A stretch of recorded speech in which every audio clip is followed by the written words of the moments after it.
You, John Fitzgerald Kennedy, do solemnly swear. I, John Fitzgerald Kennedy, do solemnly swear. That you will faithfully execute the office of President of the United States. That I will faithfully execute the office of President of the United States. And will, to the best of your ability.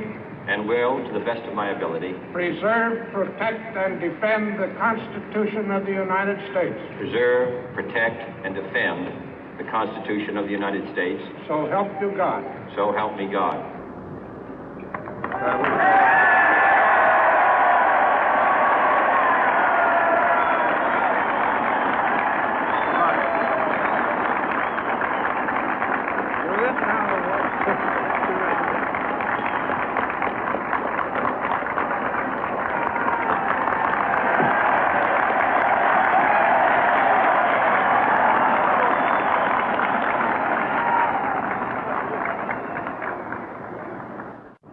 Vice President Johnson, Mr. Speaker, Mr. Chief Justice, President Eisenhower, Vice President Nixon, President Truman, Reverend clergy, fellow citizens.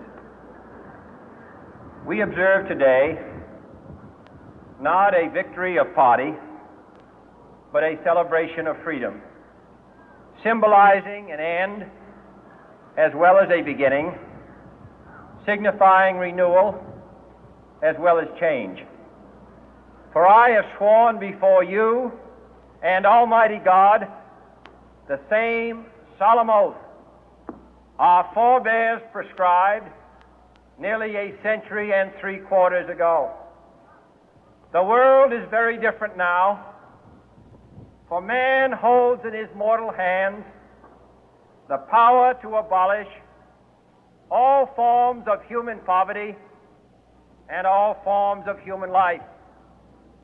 And yet the same revolutionary beliefs for which our forebears fought are still at issue around the globe. The belief that the rights of man come not from the generosity of the state, but from the hand of God. We dare not forget today that we are the heirs of that first revolution.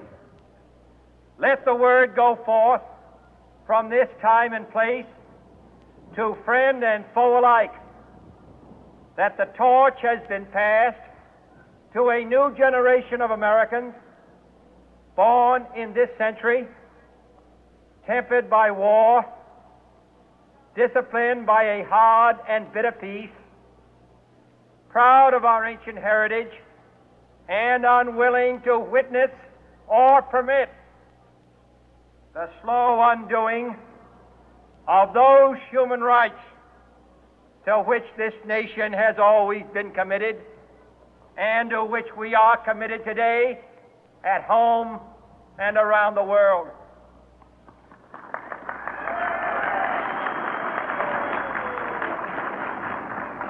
Let every nation know, whether it wishes us well or ill, that we shall pay any price, bear any burden, meet any hardship, support any friend, oppose any foe to assure the survival and the success of liberty.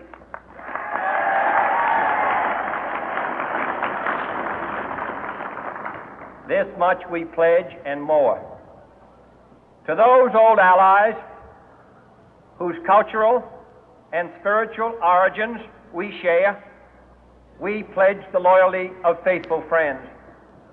United, there is little we cannot do in a host of cooperative ventures. Divided, there is little we can do, for we dare not meet a powerful challenge at odds and split asunder. To those new states whom we welcome to the ranks of the free, we pledge our word that one form of colonial control shall not have passed away, merely to be replaced by a far more iron tyranny. We shall not always expect to find them supporting our view, but we shall always hope to find them strongly supporting their own freedom, and to remember that in the past, those who foolishly sought power by riding the back of the tiger ended up inside.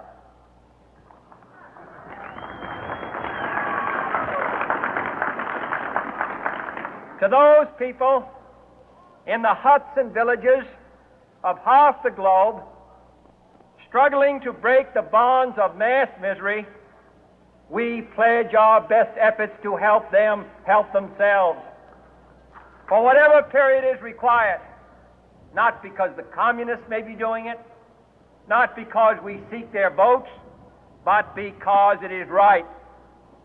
If a free society cannot help the many who are poor, it cannot save the few who are rich.